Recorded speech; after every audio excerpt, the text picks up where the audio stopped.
you're live, Chairman. Thank you. Thank you. Good evening and welcome to this North West Area Planning meeting on 14th of January 2025. My name's Councillor Maddie Thompson and I'm the chairman of this committee. Members, we're streaming this meeting live as well as recording, and by being present in the meeting you are giving your consent to being recorded. During each item, please put your hand up to indicate if you wish to speak. I will then invite you at the appropriate time.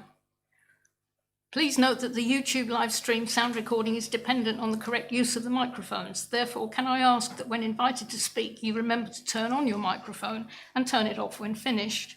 Please reference a page or paragraph number when referring to the agenda papers and keep your contributions as clear and concise as possible.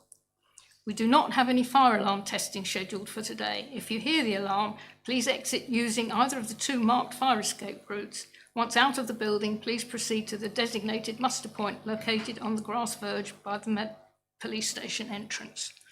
Members, please note there is an update with further information on item 5 for you this evening. Right, apologies for absence. Ms Bird, please. Thank you, Chairman. Apologies been received from Councillor Durham, Councillor Siddle and Councillor Whiffen. Thank you, Chairman. Thank you. Item 3 is the minutes. It's recommended that the minutes of the meeting held on the 4th of December, found on pages 7 and 8, are approved as a true and accurate record. I shall take them as read and I so propose. Could any seconder, please? Thank you, Councillor Morley.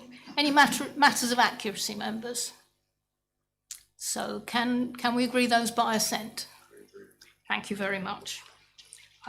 Item 4 is declarations of interest to disclose the existence and nature of any disclosable pecuniary interests, other registrable interests and non-registrable interests relating to items of business on the agenda, having regard to paragraph 9 and appendix B of the Code of Conduct for members. Members are reminded they're also required to disclose any such interests as soon as they become aware should the need arise through the meeting. Members, any declarations of interest? Right, I have, it's not a declaration of interest as such, but as I wish to be sure there is no perception of bias on my part, I shall leave the meeting for item 7, number 1, Oxley Cottage, Oxley Hill, which means in the absence of Councillor Durham, who is my vice chairman, we need to, you need to elect a chairman. I think it might be an idea to do that now rather than in the moment. So for that item, could I have a proposal for the chairman just for that item? Thank you, Councillor Stevens. Thank you. Yes, I'd like to propose Councillor Morgan, please. Thank you. Is that seconded? Councillor Morley, thank you. So Councillor Morgan will take over just for that item. So moving on to our first planning application. This is item 5, land rear of the Green Man Inn, Little Braxted. So there is public participation. That's Ms Quinn, the agent, will be speaking after the presentation. So presentation, please. Thank you and good evening, everyone.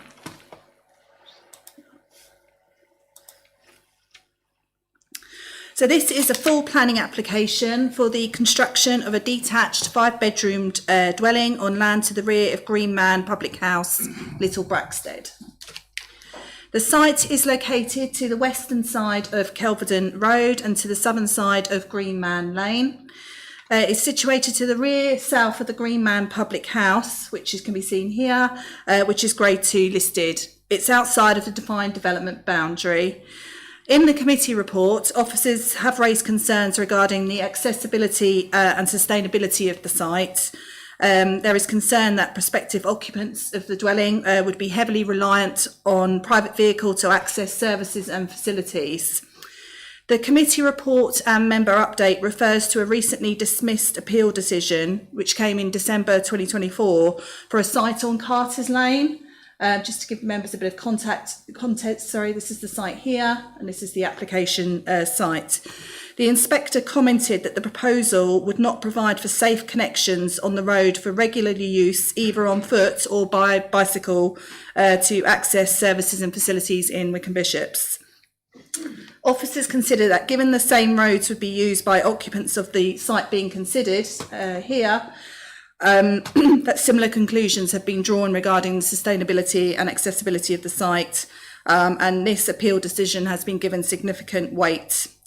So the proposal of officers consider that the proposal would conflict with the NPPF and policy T2 of the local development plan, which requires development to provide safe and direct walking and cycling routes to nearby services, facilities and public transport. This therefore forms a reason for refusal of the application. So here we have the proposed block plan. Access to the site is proposed off an existing track to the north, just here, Green Man Lane, and the proposed dwelling here would be set back about 21 metres from the end of the track. It would have an overall width of 16.5 metres and a depth of 10.4 metres. Officers consider there's sufficient circulation space around the dwelling so that it doesn't appear cramped within the plot. The proposal would not result in the loss of open, wider views or woodland. The Heritage and Conservation Officer has been consulted given the proximity to the Green Man, which is a listed building, and no concerns have been raised regarding impact on the heritage asset. It's proposed to retain the existing trees and hedges along the southern and eastern boundary of the site. So this is the proposed front elevation of the dwelling, so front northern elevation, which would face towards Green Man Lane. It would have an overall height of 8 metres to the ridge and approximately 5.2 metres to the eaves of the gables. There is a slight overhang proposed of the first floor accommodation in the protruding gables. There's also contrast materials proposed with render on the gables and feather-edged weatherboarding in the centre. So this is the proposed side and rear elevations of the dwelling and the proposed floor plan. The design in itself has visual interest and quality. It incorporates a traditional style with exposed rafters, chimney stacks, sash-style windows and materials compatible with the countryside setting. And officers raise no objection to the design and layout of the dwelling. It's not considered to have a detrimental impact on the character and appearance of the surrounding area or the countryside setting. The Environmental Health Officer has been consulted and reviewed the submitted acoustics report provided with the application. This was provided given the proximity to the public house. They have suggested conditions are imposed regarding appropriate sound insulation, building construction as mitigation should the application be approved. But here we have the proposed roof plan. So this would be the entrance here. And we can see that there are 3 roof lights proposed on the rear elevation and a central chimney stack and then a further chimney stack here on the side elevation. So just looking at some photographs now. Excuse me. This photograph was taken from within the site, looking northwards, and we can see the entrance here into the site from Green Man Lane and the neighbouring dwelling at Woodstock House and then Green Man Cottage here to the left of the photograph. Given the distance of separation with the neighbouring properties and the design and layout, there are no objections raised by officers regarding impact on neighbouring amenity.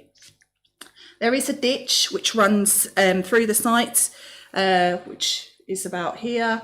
This is proposed to be diverted slightly to the north through a new concrete pipe under the proposed parking area. There are 2 ponds within 250 metres of the site. The council's ecology officer has been consulted on the application. They initially raised a holding objection as the ponds could be suitable for great crested newts and insufficient ecology information have been provided to provide certainty of the likely impacts to these protected species. The applicants have now provided the additional ecology information. The ecology officer has been reconsulted and they raised no objection to the proposal subject to conditions.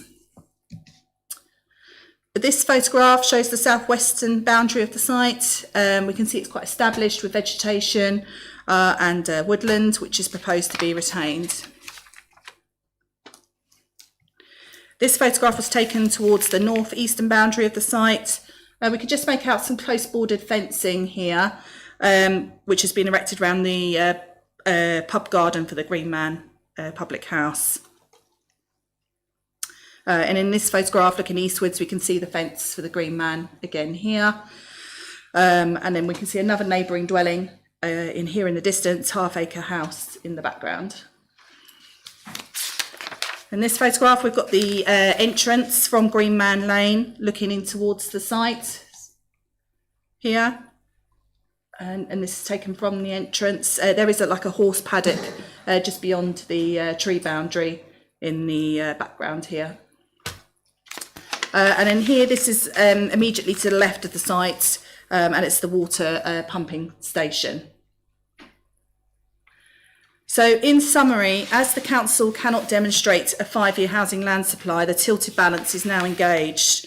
As members will have noted in the members' update and committee reports, officers do not consider the site to be accessible for future occupants, and they would be heavily reliant on the use of private vehicle to access facilities and services. As I've already said, officers have given significant weight to the recent appeal decision on Carter's Lane, which is in close proximity to the site, where the inspector raised concerns regarding the safe connections for regular use by foot or bicycle to access services and facilities in Wickham Bishops. The amended MPPF does not alter the position of officers that the site is in an unsustainable location and would not benefit from safe and convenient opportunities for sustainable travel. Members will note that the ecology reason for refusal has now been removed, given that the previous concerns raised by the ecology consultant have now been addressed. So the officer recommendation is refusal of the application. Thank you. Thank you. So now we have Ms Quinn, the agent. If she'd like to step forward, please choose a seat, any seat. Can we get the clock up, please? Yes, sorry.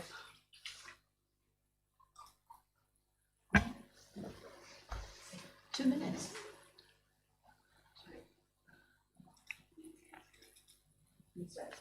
Right. Thank you. I'm sure you know the rules, but I'll give them again anyway. You have 2 minutes from when you begin to speak. So thank you. Good evening, everyone. This application is for a single house which is well designed and in keeping with its surroundings. The application is supported by surveys on ecology, trees and drainage. Only one neighbour letter has been received. On the matter of sustainability, there are bus stops within walking distance with services to Maldon and Witham. An inspector has previously assessed this area as sustainable, as have the council through applying their policies of the LDP in recent decisions. The view that this area is not now sustainable is inconsistent, and at the very least, the council should accept their position on this is not clear-cut. Added to this is the move to hybrid and electric cars, which will over time reduce the carbon footprint of private travel. Further here is the council's position on housing land supply, with revisions to the NPPF at 2.7 years. In view of this, the tilted balance is engaged, and this means that permission should be granted unless policies within the NPPF provide a strong reason for refusal. It is also important to note that in the Carter's Lane appeal, the inspector accepted the council benefited from a 6.3 years supply. The case officer for the current application is supportive of the scheme in terms of pattern and character of development, impact upon the landscape, residential amenity, social and environmental benefits, with no negative impact upon heritage, highway safety, trees, flood risk, drainage or designated sites. This proposal provides a well-designed development and an effective use of land. On the planning balance here, either one of these reasons are sufficient to weigh in favour of the application in the absence of a strong reason for refusal. Given this and the positive elements listed above, members are respectfully requested to approve planning permission. Thank you. Thank you very much. Members. Councillor Morgan. Yes, thank you, Madam Chairman. Well, obviously, I called this application in both because I was approached by the applicant and also by other elements for vastly opposing reasons. So, obviously, I have to sort of take and balance what's happening here. Firstly, I would like to thank the officers who have taken account of my request for some sort of clarification as to why in this particular case, you are recommending refusal under the terms of the new NPPF, whereas another appeal at Church Road, you were recommending that should be passed, and I couldn't quite make out the reasons before it. You have given those, and thank you for that, although I think that says more about the appeal at Church Road. We're not here to discuss that.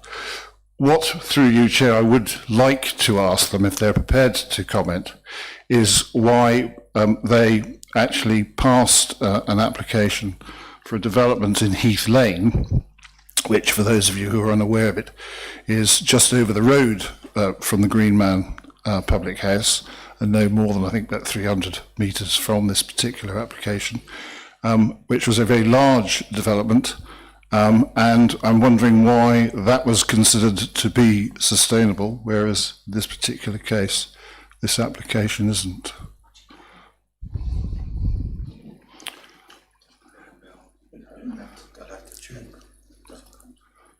Answer came then on. Okay. Answer came, well, not tonight, not without tonight, knowing, okay. not without All right. having a question like that in advance. But I would just also further comment that it seems that the major objection to this is the fact that it cannot be accessed other than by a car. What the occupant of a 5-bedroom house would be doing other than accessing it by vehicle, I'm not entirely sure. But there we are. I'll leave it at that. Thank you. Thank you. Any other member? Councillor Morley. Yeah, thank you, Chairman. Just as regards buses and cycling, there is obviously access in the village. There are bus stops, and I'm not sure how they come to the conclusion of sustainability when there are bus stops. And also that particular road is a rat run anyway, so that's half the problem with the traffic, I would imagine, going there. But when there are bus stops in the area, why do you say it's not sustainable? Thank you. Please. Thank you. So it's more of the case of getting to the bus stop and getting to the services and facilities, and whether there's sort of footpaths there and safe connections. And in the Wickham Bishops, in the appeal here, this site here, which we were referring to, the inspector did acknowledge in his appeal decision that the site was close to Wickham Bishops and was walkable, but it wasn't safe, which is the issue. So yeah, it's the getting to, how you get to the bus stops and the services and facilities if there's no footpaths there. Thank you. Councillor Stevens. Thank you, Chair. Yes, and I think really Councillor Morley said it. If it's a rat run, that's exactly why it's unsafe. I think you've just sort of answered your own question, really, Councillor Morley, that that's why it's unsafe to get to the bus stop, because there are no pavements, no lighting and all that sort of thing that would enable somebody to get there safely. I would just also like to register that not everybody that lives in a 5-bedroomed house never gets a bus. I don't really like that comment very much because it implies that only people who live in small houses catch buses, and that's quite derogatory. It just doesn't hold water. Thank you. Thank you. Any other member? I'm hoping out of a discussion like this that a proposal will come forward either for the officer's recommendation or some other proposal. Councillor Stevens? Yes, I would like to propose that we go along with the officer's recommendation. It is outside the settlement boundary. We are now looking at the NPPF, which supports that. Thank you. Is that seconded? Okay, I'll second that then to get it on the table. Any other comments, members, and any further debate? So I'll put that to the proposal of the officer's recommendation then. So those in favour of the officer's recommendation to refuse? That's 2. Those against? 2. That gives me the casting vote. Councillor Morgan, you're abstaining, I presume, since you didn't vote. Thank you. I will cast with the status quo. That's the officer's recommendation to refuse. So that item is refused. Thank you. Moving on, we have item 6, land adjacent to Eastholm, Latchingdon Road, Purleigh. We have public participation again this time. We have the agent, Mr. McMahon, who is... Oh, right. Right, I think we'll adjourn for a few moments while we'll just take a break. So we're adjourning for 5 minutes, please, Miss Bird. Yeah, Chairman, just getting that sorted for you. Let you know when the stream's off.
remind again, Chairman. Thank you. Thank you. I'm resuming the meeting at 7:55. With apologies, unfortunately, one of our councillors felt unwell and had to leave the meeting. And I wanted to be sure that she was okay, or would be okay, before we carried on. So the next item is, as I nearly said, land adjacent to Eastholm in Purleigh. We have the agent who is speaking, who will be speaking remotely. Sorry, I seem to have somebody else's teeth in today. Following the presentation, thanks. Thank you, Chair, and good evening, members. Planning permission is sought for the erection of a dwelling at land adjacent to Eastholm, Latchingdon Road, Purleigh. The site's located on the northern side of Latchingdon Road, outside of any settlement boundary, and is in the open countryside. There is development, as you can see in the location plan here, to the west, south, and also the east of the site. But also all of that is outside the settlement boundary. In terms of the location plan, I've shown this just to provide you with an idea of where the development would be located on the site. As I've said, it's for a single dwelling, 4-bed dwelling with an attached single garage, together with associated landscaping and ancillary works. The dwelling would be set back from the front boundary by between approximately 28.5 and 31.8 metres. It would be located approximately 16.3 metres from the western boundary of the site. So this distance here, 16.3 metres, and 12.4 metres from the eastern boundary of the site over here. As you can see in the elevations here, the majority of the dwelling is single storey in height, with this element being 1.5 stories in height. And this shows the proposed street scene of the dwelling proposed, with the outbuilding of Eastholm next door and the existing dwelling there. As you will have read in the officer report, the site was recently the subject of a dismissed appeal for 2 dwellings. In terms of design and appearance, the inspector stated that although some sensitive infilling resulting in the loss of the small frontage gap would not erode the intrinsic character and beauty of the open countryside, the design and layout of the proposed scheme would urbanise the appearance of the site, contrary to policies D1 and H4 of the local plan. This is the street scene that was submitted with that dismissed appeal. And this is the proposed block plan for the dismissed appeal. So just going back to what was submitted, that's quite a significant change in terms of reduction of number of dwellings and also scale and height of the dwelling that's now proposed to overcome the inspector's concerns. So just looking towards the photos now, this is a view from opposite the site in front of the Londis convenience shop, looking across the site, and we've got the outbuilding here at Eastholm with the dwelling further behind with the hedge in front, and that's the existing access which serves the site at the moment. This is just then a view from the access itself, looking into the site, the outbuilding on the neighbouring site here, with this being the application site. And just another view from, again, in front of the shop, looking across to the front boundary of the site. This is standing in front of the neighbouring dwelling at Eastholm, looking east along Latchingdon Road. And it's just important to note, because it was certainly came up in the hearing and the appeal decision, the convenience store directly across the road and therefore clearly accessible by future occupants of the dwelling. Looking in the other direction, looking west along Latchingdon Road towards the village of Cold Norton here, it's important to note the footway here, because that was what the inspector took into consideration at the appeal. So in the previous application that you determined this evening, in terms of safe and convenient access, it was the existence of this footway and this location that persuaded the inspector to be satisfied that there was safe and convenient access for future occupants into the village. And within the village, there's a number of services and facilities, including a pub and a school, village hall, that sort of thing, for day-to-day needs of the residents.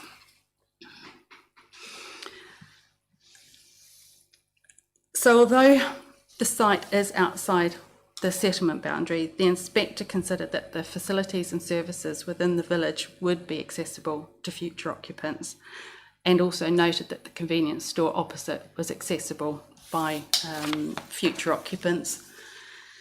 We had no objections raised by any of the consultees to this application, subject to a number of conditions being imposed, which have been included in the recommendation. We did have letters of representation objecting to the application, and these have been addressed in the officer report. I've talked a lot about the recent appeal, and we have given that significant weight, given that it was on the application site itself and is very recent, being the end of last year. And as I've said, the inspector that raised no objection in terms of the principle of the use in this location, development in this location. The concerns the inspector had regarding the urbanisation of the site caused by the two dwellings and its associated development have been addressed through this now being for a single dwelling of a much smaller size and scale. Accordingly, the application is recommended for approval. That's subject to the conditions set out in the report and also the agreed unilateral undertaking. Thank you. Thank you. Ms Bird, do we have Mr McMahon online? Yes, Chairman, we do. Mr. Ryan, if you can unmute yourself and put your camera on, please, that would be great. Thank you. And can we get the timer up again? Lovely, thank you.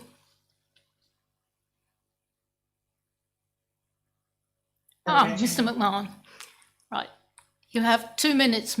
Have you unmuted? You have unmuted now. You have 2 minutes from when you begin to speak, Mr McMahon. So when you're comfortable, please carry on. Thank you. Thank you for the opportunity to speak in support of this application for a single dwelling at this site on Latchingdon Road. This proposal has been carefully refined through the planning process to respond to the previous concerns raised by both this committee and the planning inspectorate. Following a recent appeal decision which found that this was a suitable location for proposed development, we have worked collaboratively with the planning officer to further improve the design by reducing the footprint and adjusting the siting of the dwelling. Since the first application, the scheme has been scaled down significantly. The overall height of the dwelling is now lower than that of the neighbouring Eastholm, with an overall reduction in height of over 4 metres. This generous setback from the road, mirroring that of its neighbours on the north side of Latchingdon Road, allows for extensive landscaping and screening.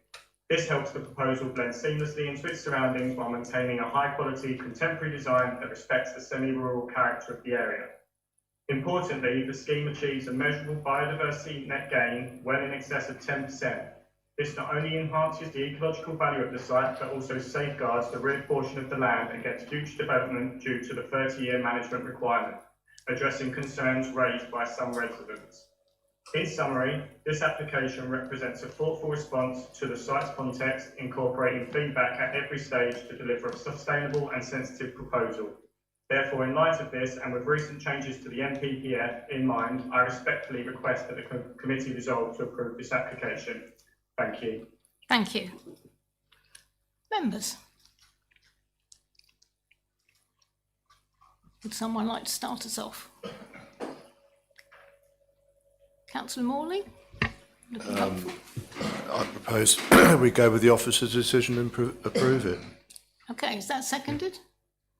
Seconded by Councillor Stevens. Have you any questions or comments you wish to make? Anybody? Councillor Morgan. Yes, perhaps Mr Johnson can help me out here. I'm just curious at how S8 seems to drift in and out of sort of relevance in these applications, in the way that it has, particularly in view of the past application and this one being seen to be within it. The settlement boundary seems, is it a key factor or not? Perhaps you can enlighten us. Mr Johnson. Thank you, Chairman. As you're aware, Councillor Morgan, the NPPF changes on the 12th of the 12th have significantly diminished the council's housing land supply. And on that basis, the council finds itself in a position where policies such as S8, S2 have far lesser weight than they had previously. However, I suppose the conundrum is, in light of that, how are officers making their decisions having regard to development outside of the settlement boundary, etc. It's in that case we then rely on the National Planning Policy Framework, of which there are a number of caveats, even to situations where local authorities do not have 5-year housing land supply. And that is in the case that whether the development would cause harm or otherwise in respect of what's proposed. And that could be the deciding factor in how some of these schemes are considered. So that would affect the position that we take if development is outside of the settlement boundary and we don't have a 5-year housing land supply, but the design of the scheme would cause, in officers' view, significant harm. Design policies still carry weight where they are relevant in terms of the proposals in front. So in terms of your question, in terms of S8, it's a balance in terms of what is the proposal in front of us. What are the issues with the proposal? Do we feel that there is significant harm or otherwise? And that's the calculation we have to do with every application now in that respect. You will find cases that would seem to go against S8. Some would be supporting in that sense, but it's really in terms of the caveats that we find within the National Planning Policy Framework. And that's largely what's sort of driving how we consider proposals. And I suppose added on to that as well, being in a position of a significantly reduced 5-year housing land supply, we need to also consider how are we contributing to the national drive to increase the number of housing. And that is also a significant factor. Thank you, Chairman. Thank you. Thank you, Mr. Johnson. If there's nothing else, members, let's put that to the vote. The officer's recommendation to approve. Those in favour, please show. That's unanimous. So that one is granted. Right, now we have Oxley Cottage, Oxley Hill. There are 2 people to speak. There's a supporter and an objector. So at this point, I'm going to hand over to Councillor Morley, Councillor Morgan, I do apologise. As I said, wrong teeth again. I shall wait outside that door and come back when you're finished. The ones who just left.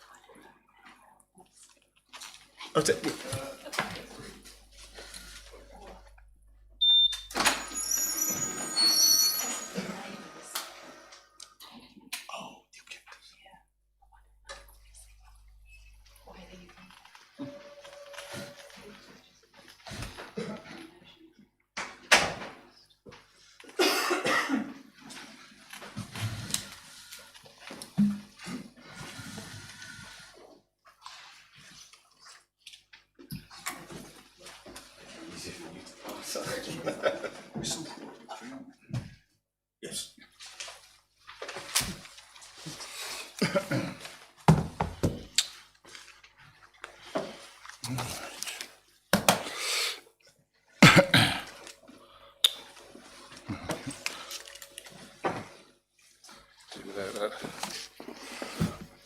Right.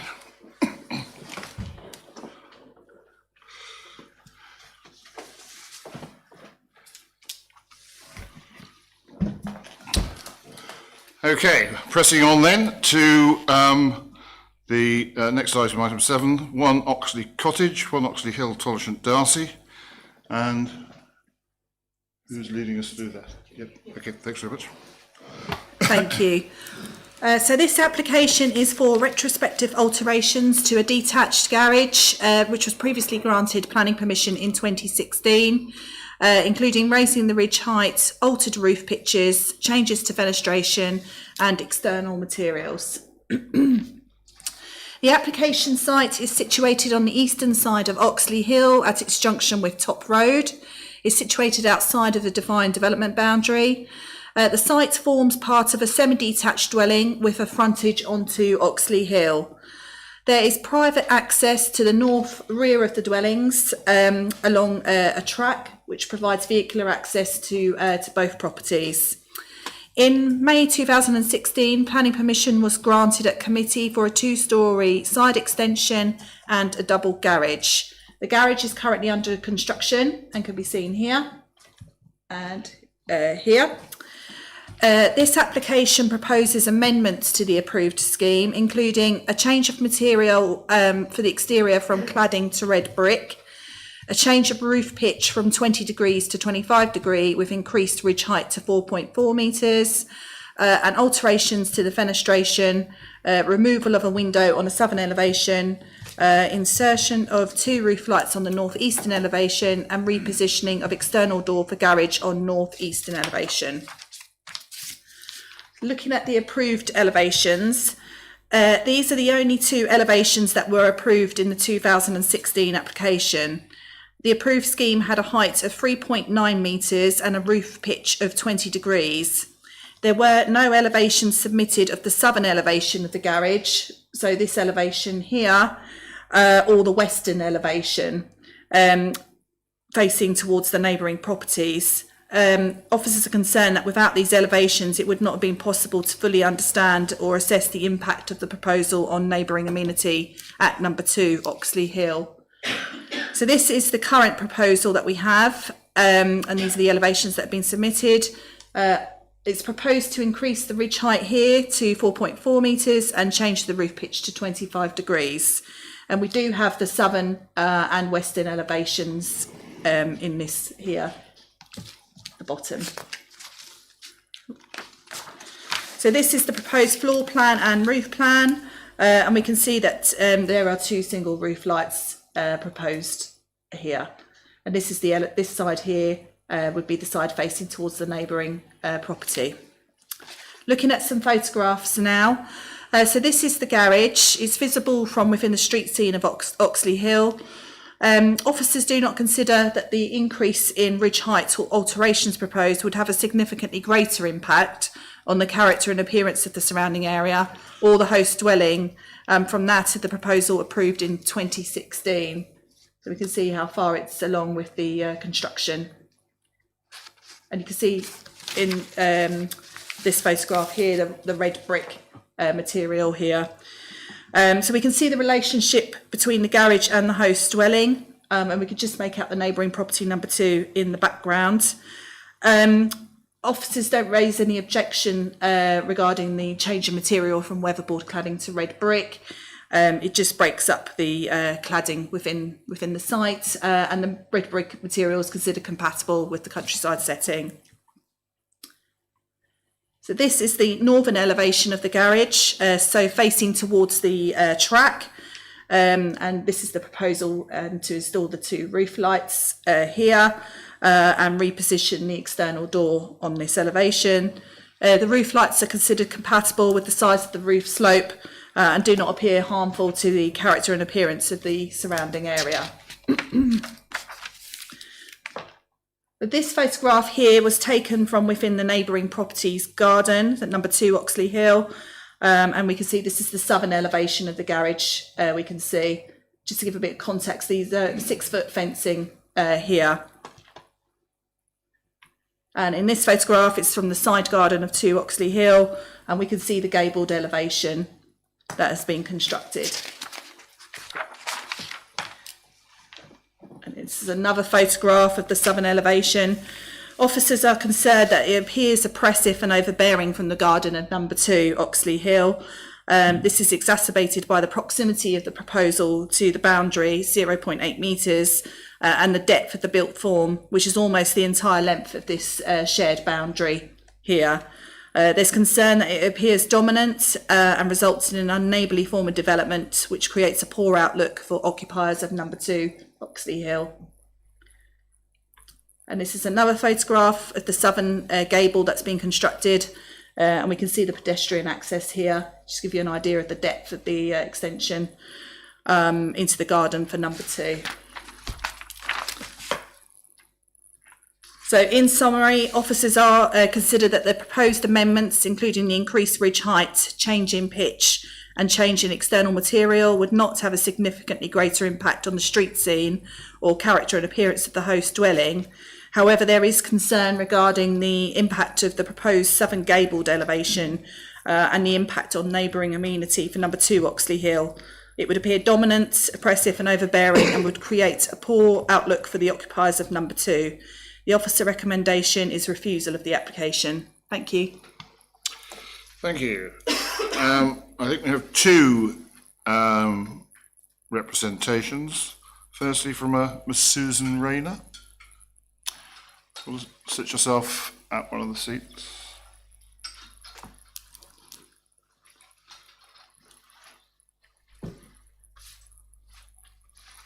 You want to just press the red button there, and you have 2 minutes from when you start. There you go. Thank you. My husband and I live next door to number 1 Oxley Hill. These current revised plans include a gable at the southern boundary, which we both share. This gable was not on the previous plans. Only one gable at the northern boundary was on the plans, and the roof was 2 independent structures, a major and a minor roof. This gable at the southern boundary is 7.85 metres in length and 4.4 metres in height. The roof pitch increased from 20 degrees to 25 degrees. It has now created a dominant overbearing brick wall structure running along the majority of a shared boundary. This is now visible throughout the whole of my rear garden. The gable goes against the local development plan D1 and H4 that protects surrounding and neighbouring visual impact, daylight and outlook. The roof height and pitch significantly blocks light into our conservatory and our kitchen. This will only worsen after the roof completion. This build now visually impacts the rural amenity of the properties that have stood for over 100 years. Both properties are located in a flood zone 1 and have never flooded. Therefore, it was not necessary to increase the damp course height. We appreciate Mr. and Mrs. Cook would like a garage. We would request that the gable be replaced at the southern end with a hipped roof at the eaves with a 20-degree pitch back at the original 3.9 metre height. This would soften the outlook and harshness of the structure and bring it back to an acceptable height. Thank you. Thank you. And we now have a Mr. George Cook. So you want to get settle yourself down.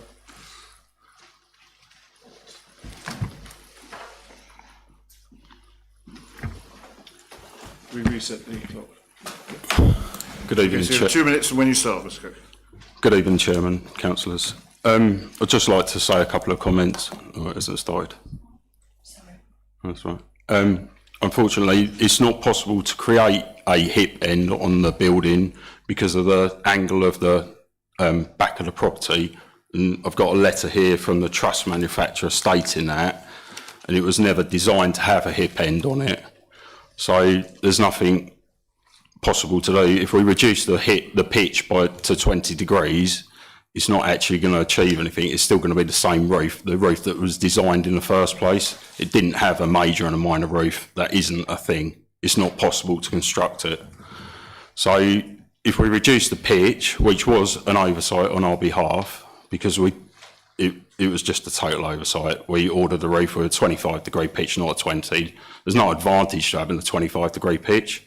It doesn't mean anything. We're still going to put slates on the roof, which is what we were going to put on to start with. And there is going to be no minor or major roof. The roof cannot be constructed in another way because of the shape of the garage.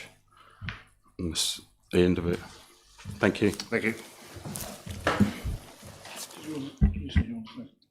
No, I was just trying to get the officer's attention with photographs, just so we can kind of appreciate the changes. What do you want to do? No, she's seen it now. Oh, right. I messaged her, her laptop's off. Ms Bradley, you wanted to make another contribution? Yeah, just to provide some clarity, this is the gabled part of the extension, sorry, the garage we can see here. And as I've said previously, we didn't have an elevation submitted with the 2016 application, so we weren't sure what this elevation should look like.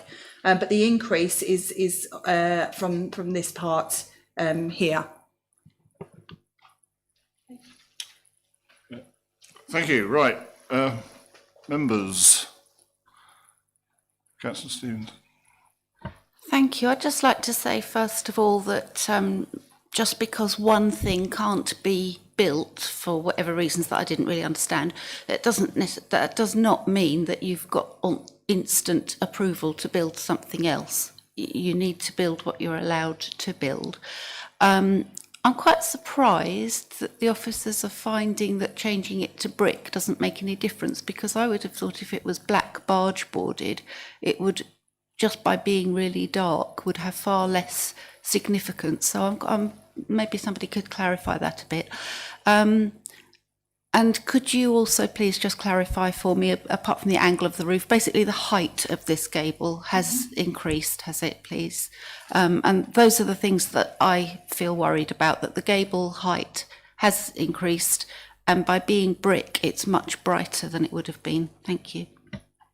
Yep, so the height is 4.4 metres. If I go back to the... so it's 4.4. It was previously cladding that was proposed, presumably to match what's on the main dwelling here, we can see in this picture. And officers just felt that actually cladding that in the same material would result in a lot of cladding on the site, and actually changing the material breaks it up a little bit. But I do take on board your comment about the red brick and the proposal for a black weatherboarding. But obviously we're considering what's been submitted, and that's the red brick. Thank you.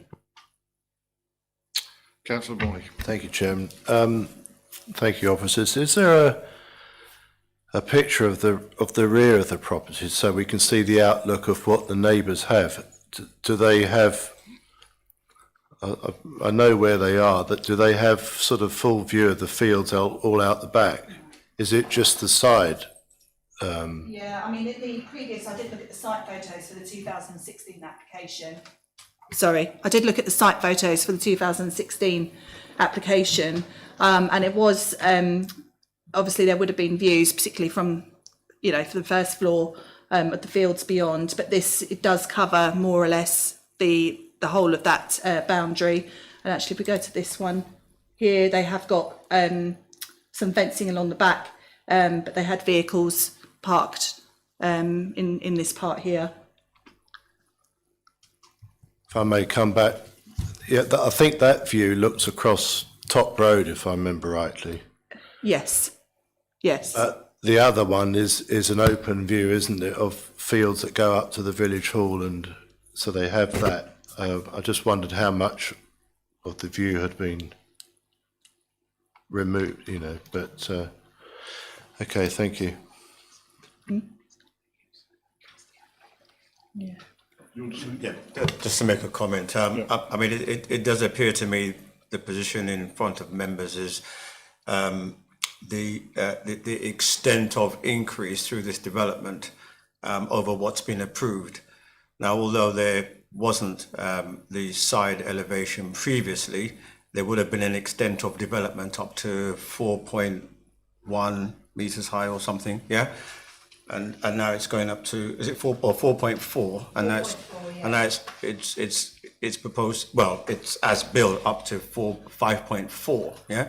So that's an increase of a meter. And taking that in terms of the ridge height and the increase in the slope of the pitch, that height and bulk, as to whether that then amounts to a significant harm to the neighbouring property. There would have been an extent of development of a sort of similar-ish design with a lesser roof pitch, something would have been seen over the height of the fence. My colleague drew the height of the fencing, which is probably about 2 meters on average. So that's the position in front of members, if that makes it any clearer. Thank you, Chair. Yeah.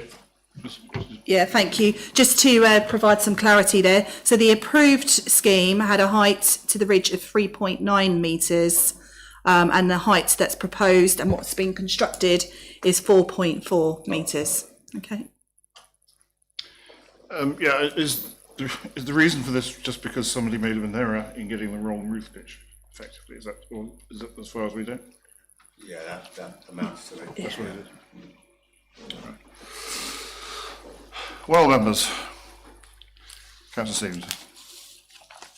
I'd like to propose that we go along with the officer's recommendation because it is overbearing. I mean, from this angle, it looks almost twice as high. I get that it isn't, but it has gone up by, half a metre, which is significant when you're comparing it with a fence that's only 2 metres high and it's so close to somebody's boundary. So I recommend that we go along with the officer's proposals.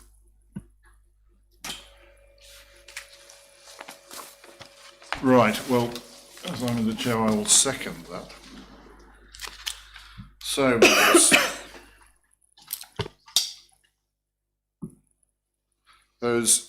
we have a recommendation that we accept the officer's recommendation to refuse. Those in favour? Those against? Right. My casting vote, therefore, as chairman, is to go with the status quo, and therefore I will vote in favour of the recommendation.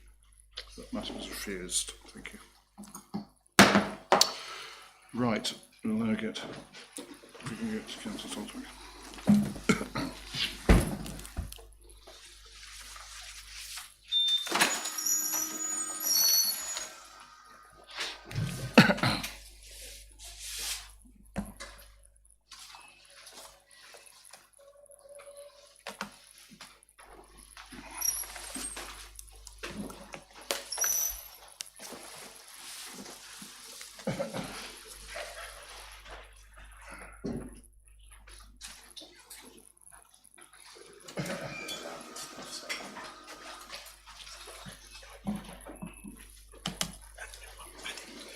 Oh, thank you. Only need one, I think. Oh, I'll have two. No, it's all right, I'll have two. You've been very generous, Mr. Johnson. Thank you very much.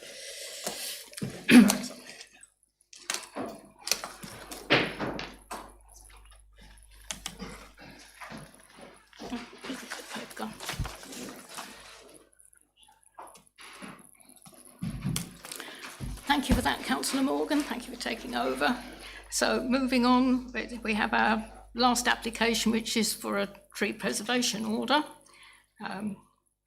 So there's no public participation. It's not permitted in respect to tree preservation orders. So if we could have the presentation, please. Thank you. So this report is seeking confirmation of a tree preservation order for for a single oak tree referred to as T1 on land to the rear of 26 Maldon Road, Great Totham. The oak tree is situated in this location here, that's number 26, in the rear garden of the property. It's in a visible position from the public realm of Purleigh Chase, which is here, and therefore provides high visual amenity. In September last year, the council received a request from the owner of 26 Maldon Road for a TPO to be served on the oak tree in their garden. The neighbouring property had given them notice to cut the oak tree back to the fence line, and they were concerned the works to the tree would be extreme, potentially killing the tree or leaving it unbalanced or liable to fall and damage. A tempo assessment was carried out by the council's arboricultural consultant, which scored the tree 17 out of 25, and therefore the tree definitely merited a TPO. One letter of objection has been received from the neighbouring property. They have raised concern regarding the size of the tree, health and safety concerns to premises and occupants. They've also commented that the tree is closing off natural light to their dwelling and neighbouring properties. they are suggesting a significant reduction in excess of 50% or entire removal of the tree and replacement with a more suitable species, which they say will be more beneficial to all. The objection remains unresolved. Therefore, the question of whether or not to serve or confirm the TPO has been brought before committee to determine. So just looking at some satellite imagery now. So there's number 26, Maldon Road, and this is the tree in question. I've put 2 aerial photographs up here. So this one was 2000, and you can see the tree is quite mature at that stage. And this is the 2024 aerial photograph. You can see the tree here.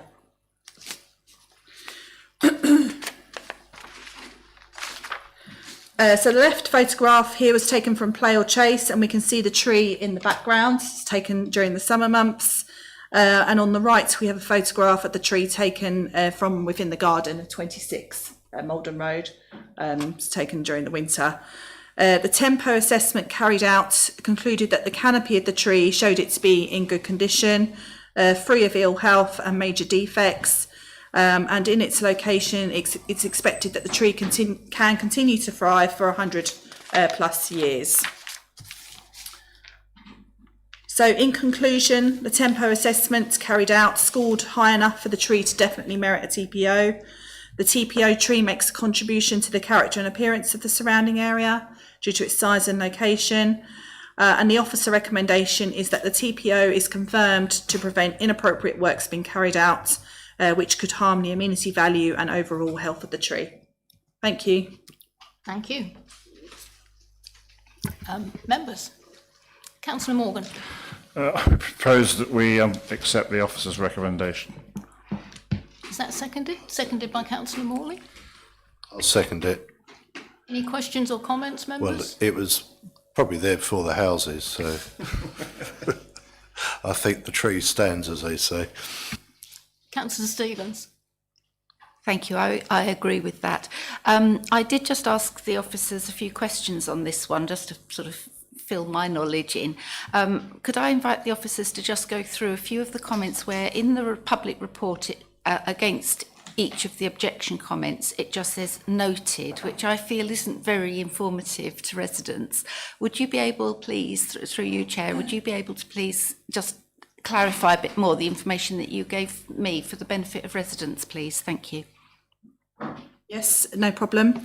So just going through the comments. So the first objection was no inspection by a qualified person to understand the overall condition of the tree and its potential for long-term safety has been made. The council's arboricultural consultant has undertaken a site visit to look at the tree. The second comment, the tree represents significant encumbrance to health and safety to premises and occupants. It's adjacent to brick wall, its growth pattern and proximity to dwellings less than 5 metres. Just in response to that, no evidence or report has been submitted with any objection to demonstrate that the tree represents a health and safety risk. And there's... Sorry. Yeah, so I was just going to add, just on that point, when we do sometimes have, obviously objections against this, some neighbours may produce evidence that the tree is actually causing physical harm of some form or the other, either in terms of the ground, in terms of the impact on, walls and other structures and things of that sort of nature. And at least we would have that in consideration, not saying that that would necessarily sway our minds. Sometimes they may have reports from the insurance companies, etc., and that sort of thing. But I suppose what's in this case, we don't have any of that evidence. Thank you. Thank you, Michael. And the third comment is that there's another tree adjacent that grows alongside this tree in question and is starved of light, nutrients, water, and is significantly impacting the health of the tree and the long-term lifespan. You can just about make the tree out in that. I think it's this one here they're referring to. It's also quite established tree. But again, I haven't got any evidence provided that the tree is not thriving, a smaller tree. There's other general sort of comments about its overall size in conjunction with the volume of other trees is far from creating value to domestic setting, and the tree is has ivy on it as well. That's noted. There are quite a few significant mature trees on that estate, and there's a woodland area just to the northwest. So it was probably part of that originally, before the houses were there. And then a canopy of the tree without maintenance is serving to close off natural light to my dwelling and neighbouring properties. If a TPO is served, then maintenance can still take place to the canopy. It would just require an application to ensure that the health of the tree and the amenity value is not harmed. And then there was, again, concerns about large branches of the tree falling into the garden and concerns about health and safety risk. As I've already commented, there's no evidence or report provided to demonstrate this is the case. And then there was a comment that the tree is already adjacent to a large TPO area, and it sits outside of it, so its need for a TPO is null and void. TPOs can be served on individual trees if it meets the criteria, which is the case with this application. And then the final comment was a significant reduction in excess of 50% or entire removal and replacement with a more suitable species would be beneficial to all. The applicants have commented that their insurance company has advised that removal of the tree in its entirety could result in heave, not just to their property but the surrounding properties as well. Thank you. Councillor Morley. Yeah, if I could make a comment, you mentioned ivy. That's absolute bane of all trees. If I could recommend, they just cut that much out, let it die off, because that will kill the tree. Ivy, I mean, whenever I see it on trees, I always cut it, kill it. It's just horrible stuff. And that's why half these trees are falling down. It's nearly always ivy. I know I digress, but get rid of ivy. Thank you. I think the point there is that there isn't an argument for cutting down the whole tree just because there's.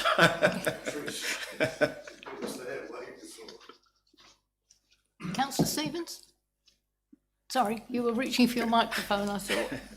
So if there's no other comments, members, I'll put that to the vote. So those in favour of confirming the tree preservation order, please show. So that's unanimous, no one against, so the tree preservation is confirmed. So, item 9 is any other items of business the chairman of the committee decides are urgent, and there are none. So with thanks to officers and members of the public, I now close the meeting at 8:37.